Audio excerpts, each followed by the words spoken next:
Assalamualaikum warahmatullahi wabarakatuh. Nama saya Lula Auliana, semester 5 di Studi Al-Hikmah. Kali ini mau mempresentasikan salah satu mata kuliah yaitu Retorika Dakwah dengan judul Tauhidul Ibadah atau mengesahkan ibadah kepada Allah. Konsekuensi mentauhidkan ibadah kepada Allah adalah dengan tertanamnya ikhlas dalam diri seorang mukmin. Dalam surat Al-Baqarah ayat 5 dijelaskan, A'udzubillahi minasyaitonirrajim. Bismillahirrahmanirrahim. Wa ma umiru illa liya'budullaha mukhlishina lahuddin. Hunafa'a wa yuqimus sholata wa yu'tuz zakata wa dzalika dinul qayyimah. Padahal mereka tidak disuruh kecuali supaya menyembah Allah dan memurnikan ketaatan kepadanya dalam menjalankan agama yang lurus, dan supaya mereka mendirikan sholat dan menunaikan zakat, dan itulah agama yang lurus. Jadi dalam kata al-mukhlishina lahuddin, yaitu memurnikan agama Allah. Jadi konsekuensi mentauhidkan ibadah kepada Allah adalah dengan mukhlis, yaitu ikhlas tersebut.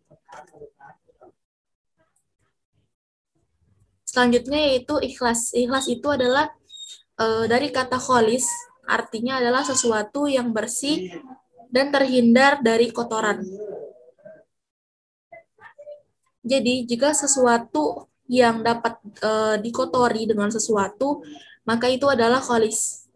Sebagai contohnya yaitu labanan kholison, susu yang bersih. Jadi susu itu bersih dari segala macam kotoran, baik berupa campuran-campuran yang lain, misalnya seperti darah atau air gitu ya. Itu dinamakan labanan kholison.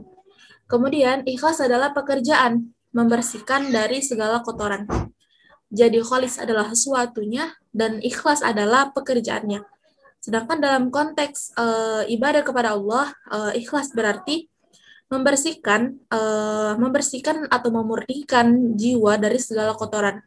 Kotoran apa? Kotorannya dari menyekutukan Allah dengan segala sesuatu. Kemudian yaitu selanjutnya konsekuensi ikhlas. Ada dua yang sangat penting. Yang pertama yaitu al-kufru bit-taghut, mengingkari togut, dan yang kedua adalah al-imanu billah. Kita akan bahas satu persatu. Yang pertama adalah al-kufru bit-taghut. Togut itu diambil dari kata togo, yang artinya melampaui batas. Sedangkan togut adalah segala sesuatu yang disikapi sebagaimana sikapnya kepada Allah, baik berupa jin, manusia, maupun makhluk lainnya. Demikian itu karena sesungguhnya yang berhak mendapatkan peribadatan hanyalah Allah.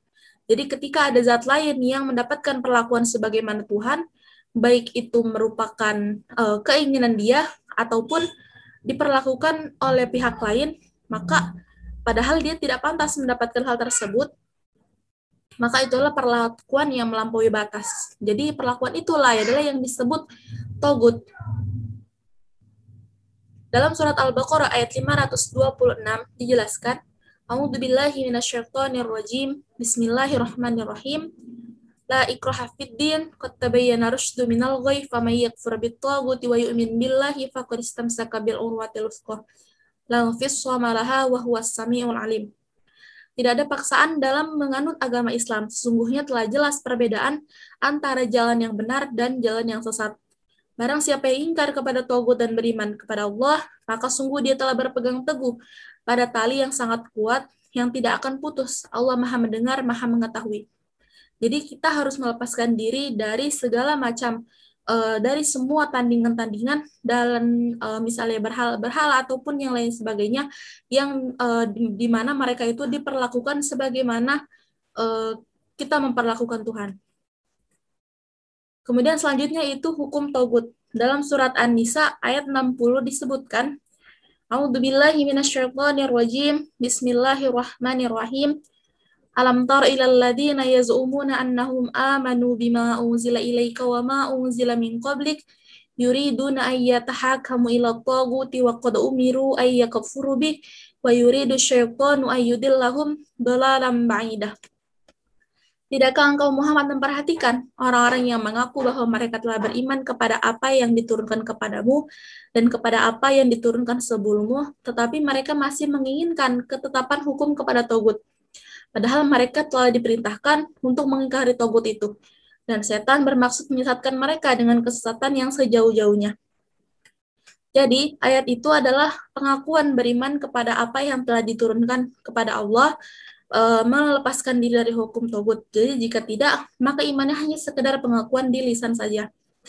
Jadi realitanya tuh mereka tuh tidak melakukannya gitu. Jadi mereka itu mengimani Allah dengan lisannya itu, tetapi dalam hatinya mereka masih menginginkan ketetapan hukum tauhid. Maka kepada hal demikian itu Allah sudah mengingkari keimanan mereka dan mencela orang yang menyimpang dari kitabullah dan sunnah, dan lalu mereka itu uh, meletakkan menyerahkan keputusan perkaranya kepada selain kitabullah dan sunnah rasulnya. Lalu mereka itu berhukum kepada hukum kebatilan, yaitu hukumnya hukum togut. Kemudian selanjutnya yaitu mengingkari jib. Yang pertama adalah sihir. Jadi melakukan sihir, percaya kepada hal seperti itu juga termasuk ke dalam togut. Kemudian yang kedua adalah syirik. Ini sudah sangat jelas, yaitu menyekutukan Allah. Kemudian selanjutnya itu berhala. Jadi menuhankan berhala itu sudah sangat jelas juga bahwa itu adalah melakukan taubat. Kemudian juru ramal, kita percaya kepada apa-apa yang dia katakan, misalnya dalam setahun ke depan atau 2 tahun ke depan, misalnya kita akan meninggal atau dalam setahun ke depan kita akan menjadi kaya gitu. Kita percaya kepada omongan-omongannya, maka kita termasuk ke dalam orang-orang yang percaya kepada taubat, melakukan hukum sebagaimana hukumnya taubat gitu. Kemudian selanjutnya itu Huyai bin Akhtab. Huyai bin Akhtab adalah orang Madinah, orang Madinah, tapi dia adalah orang Yahudi. Dia adalah pemimpin Yahudi di Madinah. Sangat-sangat membenci Rasulullah. Hingga dia ini mendoktrin orang-orang di Yahudi itu jangan sampai masuk ke agamanya Muhammad gitu, kata dia. Karena sangat-sangat benci dia kepada Rasulullah, sampai peperangan kepada Rasulullah, dan pasukan mereka ini kalah. Lalu akhirnya Huyai ini dihukum mati gitu, dan anaknya ini dinikahkan oleh Rasulullah, yaitu Sofia bin Huyai. Kenapa Huyai termasuk ke dalam bagian-bagian ini? Karena Huyai ini mendoktrin orang-orang untuk percaya kepada apa yang dia sampaikan gitu. Jadi seolah-olah orang-orang itu melakukan dia seolah-olah Tuhan gitu ya. Padahal maksud Huyai kan tadi dia tidak mau jangan sampai orang-orang di Madinah mengimani Rasulullah gitu, mengimani apa yang dibawa oleh Rasulullah gitu. Jadi seolah-olah orang-orang Yahudi itu melakukan Huyai ini sebagaimana Tuhan gitu, mematuhi apa yang Huyai sampaikan. Kemudian selanjutnya itu Ka'ab bin Ashraf. Ka'ab juga adalah pemimpin orang Yahudi, sangat-sangat memusuhi Rasulullah. Jadi pada saat perang Badar, kan kaum Quraisy itu kalah melawan kaum muslimin. Jadi Ka'ab ini mendoktrin orang-orang Quraisy supaya mau melakukan peperangan lagi kepada orang muslim, supaya membenci mereka lagi gitu. Kemudian mengatakan kepada Abu Sufyan bahwa agama kaum Quraisy jauh lebih baik daripada agama orang-orang muslim. Kemudian si Ka'ab ini juga membuat syair-syair di mana syair itu melecehkan orang-orang muslim, khususnya yang perempuan. Jadi karena Ka'ab ini menimbulkan perpecahan yang kuat antara kaum Quraisy dan orang-orang muslim. Jadi Ka'ab ini hampir sama seperti Huyai gitu ya. Dia mendoktrin pada orang-orang agar membenci orang-orang muslim. Dan ketika orang-orang Quraisy itu melakukan Ka'ab dan Huyai ini sebagaimana Tuhan, maka itulah kesalahannya gitu. Kemudian selanjutnya itu innal iyafata wa tayarata wa taraqa minal jib. Sungguhnya iyafah, tiaro, dan tor termasuk kepada jib. Sebelum kita bahas iyafah, saya mau melongkat dulu kepada tiaro. Jadi tiaro ini mereka ini akan merasa sial bahwa kalau misalnya ada sekelompok burung yang lewat di atas rumah mereka. Nah ini yang tiaro, sedangkan yang iyafah itu semacam ramalan yang dilakukan supaya mengusir burung-burung. Nah, sedangkan iyafah itu semacam ramalan yang dilakukan supaya mengusir burung-burung. Jadi kan mereka itu merasa sial kalau misalnya burung-burung lewat di atas rumah mereka. Jadi iyafah ini bermaksud supaya nggak ada burung-burung yang lewat di atas rumah mereka gitu. Kemudian jib yang terakhir di sini adalah talq. Talq ini adalah ramalan dengan cara membuat garis-garis di atas tanah gitu. Kepercayaan mereka gitu. Selanjutnya yaitu al-ibtiadu anit tagut. Al-ibtiadu anit tagut yaitu menjauhi tagut, dilakukan ingkar kepada tagut itu dibuktikan dengan cara menjauhinya, dengan cara wajtinabut tagut. Jadi menjauhi tagut ini adalah misi setiap rasul sejak dahulu. Maka ketika ada orang Quraisy, ada orang Quraisy yang mengatakan, "Lau sya'allahu ma'abadana min dunihi min syai'." Jika Allah menghendaki, niscaya kami tidak akan menyembah sesuatu apapun selain Dia. Jadi seolah-olah mereka mengatakan seperti itu, mereka seolah-olah tidak pernah didakwahi oleh para rasul dan nabi gitu. Sedangkan menjauhi togut itu adalah wahyu bagi setiap nabi dan rasul gitu. Jadi kepada orang-orang yang telah didatangi nabi dan rasul untuk beriman kepada Allah dan mereka masih kafir, kemudian mereka mengatakan hal demikian seolah tidak ada yang mendakwahi mereka, maka Allah sudah mengingkari keimanan mereka dan Allah akan memberikan azab kepada mereka setelah nabi dan rasul itu turun gitu. Jadi tidak ada alasan lagi dengan mengatakan bahwa mereka belum didakwahi. Saking berhati-hatinya orang kaum Quraisy di Madinah dan di Mekah, ketika mereka ini diperintahkan untuk melakukan sa'i lari di Bukit Sofa dan Bukit Marwah, mereka enggan melakukannya. Kenapa? Karena di Bukit Sofa itu dulu kebiasaan mereka pada masa jahiliyah, ketika mereka di Bukit Sofa, mereka akan menyentuh berhala bernama Isaf. Kemudian ketika mereka sampai di Bukit Madinah, mereka akan menyentuh berhala bernama Naila. Jadi ketika ada kewajiban haji, yang dimana mereka harus melakukan sa'i, mereka masih mengingat kebiasaan jahiliyah mereka. Sehingga mereka kayak masih mikir-mikir, kayak masih enggan untuk melakukan sa'i. Sampai pada saat berhala Naila dan berhala Isaf itu dihancurkan, barulah mereka mau melakukan ibadah sa'i tersebut gitu. Karena berhalanya udah nggak ada. Kemudian selanjutnya yaitu kabar gembira. Kabar gembira bagi orang yang menjauhi togut, Allah memberikan kabarnya yaitu barang siapa yang menjauhi togut dan tidak menyembahnya dan kembali kepada Allah, berita gembira itu disuruh Allah sebarkan kepada hamba-hambanya yang mendengarkan perkataannya, lalu mengikuti apa yang paling baik di antaranya. Berita gembiranya adalah bahwa mereka akan mendapatkan hidayah dan digolongkan sebagai ulul albab. Kemudian selanjutnya itu ada musyrik. Jika sudah jauh dari togut, maka berarti sudah bersih dari syirik. Jadi orang-orang muslim menyembah berhala dengan alasan untuk mendekatkan diri kepada Allah, ini sangat-sangat salah. Karena apa? Karena agama Allah itu benar-benar jauh bersih dari syirik. Jadi agama Allah adalah adinul khalis, agama yang bersih. Kemudian dalam surat Az-Zumar disebutkan yang artinya, sungguhnya aku diperintahkan agar menyembah Allah dengan penuh ketaatan kepadanya dan menjalankan agama.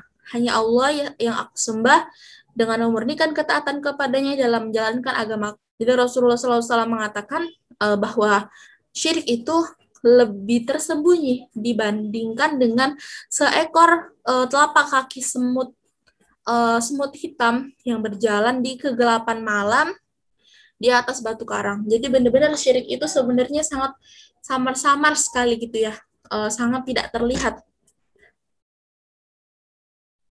Kemudian yang kedua, konsekuensi ikhlas yang kedua yaitu al-imanu billah, meyakini bahwa tidak ada yang mendatangkan manfaat dan mudarat melainkan atas izin Allah. Jadi konsekuensi al-imanu billah dan al-kufru bitagut ini tidak boleh dipisahkan. Jadi benar-benar sangat menyatu gitu, sangat berhubungan. Jadi meyakini tidak ada yang mendatangkan manfaat dan mudarat melainkan atas izin Allah, bukan karena burung lewat jadi mudarat, bukan juga karena tukang ramal, bukan hukum jahiliyah, atau juga bukan karena sihir, bukan karena hal-hal demikian. Jadi hanya Allah aja yang mendatangkan mudarat dan manfaat itu. Jadi nggak ada kata yang dimana karena burung lewat dari atas rumah kita, maka kita akan menjadi sial gitu. Semua itu datangnya dari Allah, bukan karena burung itu yang lewat. Kemudian keimanan, di sini ada keimanan yang Nabi Ibrahim dijelaskan dalam surat Asy-Syu'ara ayat 77 sampai 82, artinya karena sesungguhnya apa yang kamu sembah itu adalah musuhku, kecuali Tuhan semesta alam, yaitu Tuhan yang telah menciptakan aku, maka dia yang menunjuki aku, Tuhanku dia yang memberi aku makan, memberi aku minum. Apabila aku sakit, dia juga yang menyembuhkan aku. Dan yang mematikan aku, kemudian dia juga yang akan menghidupkan aku kembali. Dan yang amat kuinginkan adalah semoga dia mengampuni segala kesalahanku pada hari kiamat. Kemudian di sini ada keimanannya para sahabat. Yang pertama adalah Yasir dan Sumayyah. Yasir ini adalah sahabat Nabi yang pertama syahid karena enggan mengatakan bahwa Hubal adalah Tuhan. Jadi Hubal itu adalah nama berhala yang ada di Mekah. Sampai akhirnya Sumayyah ini ditikam kemaluannya oleh tombak oleh Abu Jahal sampai dia syahid. Kemudian yang kedua adalah Bilal bin Rabah. Bilal bin Rabah juga teguh pada ketetapan pada Tuhannya. Dia mengatakan ahad, ahad, ahad, sampai orang Quraisy ini meletakkan batu besar di atas dadanya dan menjemurnya di terik padang yang sangat panas sampai akhirnya Abu Bakar Asy-Syiddiq lah yang menyelamatkan Bilal dan memerdekakannya. Kemudian yang terakhir adalah Ka'ab bin Malik. Ka'ab bin Malik ini diceritakan bahwa tidak mengikuti perang Tabuk karena di situ kebunnya sedang panen ya, baru panen gitu. Kalau misalnya Ka'ab ikut perang, maka kebunnya ini akan tidak ada yang mengurus gitu. Jadi Ka'ab tidak mengikuti perang Tabuk.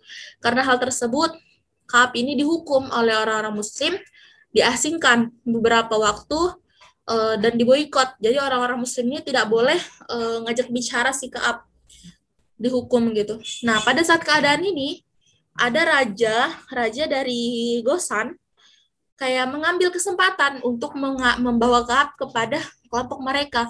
Dikirimkan surat kepada Ka'ab supaya bergabung dengan Raja Gosan.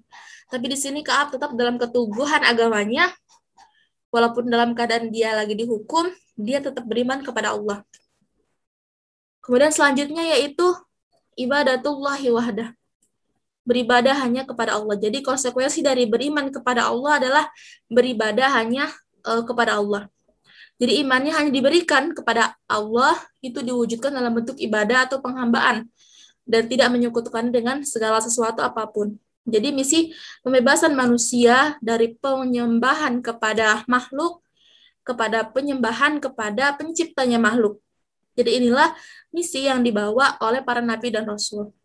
Jadi ibadah itu menjadi satu-satunya poros hidup. Seluruh aktivitasnya, mau hati, lisan, perbuatan, baik perbuatan itu besar, perbuatannya kecil, baik itu nyata maupun tersembunyi, baik dulu ataupun sekarang, baik yang akan datang, atau yang dulu, baik bidang ekonomi, politik, hukum, budaya, pokoknya semuanya itu ditunjukkan untuk beribadah kepada Allah.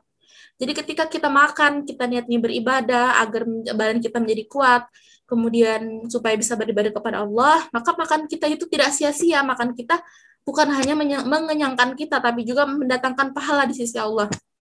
Kemudian kita mandi, kita niat ibadah, maka mandi kita bukan cuma membersihkan badan kita aja, tapi kita juga mendapatkan pahala di sisi Allah. Yang terakhir yaitu tauhidul ibadah. Ubadah bin Samit pernah ditanya, apa pendapatnya jika ada orang yang sholat, dia mengharapkan wajah Allah, tapi juga suka dipuji. Kemudian dia berpuasa mengharapkan wajah Allah, tapi dia juga suka dipuji. Kemudian dia bersedekah mengharapkan wajah Allah, tapi dia juga suka dipuji. Dia berhaji mengharapkan wajah Allah, tapi juga suka dipuji. Maka Ubadah menjawab, tidak mendapatkan bagian apapun. Sesungguhnya Allah Ta'ala berfirman, aku sekutu yang terbaik. Siapa yang memiliki sekutu denganku, maka baginya semuanya. Tidak ada keperluanku di dalamnya. Jadi ketika seolah disamakan antara niat keikhlasan dia, tapi dia ingin mendapatkan pujian dari orang lain, maka Allah berfirman, ya sudah, buat orang lain itu semuanya gitu. Jadi dia tidak akan mendapatkan pahala apapun dari perbuatan baik yang dia lakukan. Kemudian Ibnu Qayyim al-Jauziyah mengatakan, tidaklah berkumpul keikhlasan dalam hati bersama rasa senang untuk dipuji dan disanjung, dan keinginan untuk memperoleh apa yang ada pada manusia, kecuali sebagaimana terkumpulnya air dan api. Jadi Ibnu Qayyim al-Jauziyah ini mencontohkannya yaitu sebagai air dan api. Kenapa? Karena ketika dalam satu keadaan, misalnya lagi membakar kayu dengan api yang sangat besar, ketika disiram air ke dalam api itu, maka kalau misalnya apinya yang besar, mau disiram air pun apinya nggak akan mati kalau misalnya kondisinya api yang sangat besar di situ ya. Karena misalnya dalam suatu kebakaran aja, nggak bisa dalam suatu siraman itu apinya mati gitu. Nah, itu contoh misalnya apinya yang sangat besar. Atau juga apinya kecil, airnya banyak gitu. Apinya ya sedang-sedang aja lah, dan airnya banyak. Jadi sekali siraman tuh pasti apinya mati. Jadi di antara api dan air itu, jika ada satu yang paling menonjol, maka satunya akan mati, satunya akan hilang gitu. Begitu juga ikhlas dan suka dipuji. Jadi ketika ada rasa ikhlas dan suka dipuji itu menjadi satu dalam hati, maka nggak bakal bisa gitu. Jadi kalau misalnya keikhlasan dia yang lebih menonjol, maka suka dipuji itu bakalan hilang gitu dalam hati dia. Tapi kalau misalnya kebalikannya, suka dipujinya itu yang dalam artian riaknya itu yang lebih menonjol, lebih pengen dia dipuji oleh manusia karena kesolehan dia, maka ikhlasnya itu lenyap gitu, nggak dapat apa-apa di sisi Allah. Ya mungkin itu aja ya yang bisa saya sampaikan. Kurang lebihnya mohon maaf. Wassalamualaikum warahmatullahi wabarakatuh.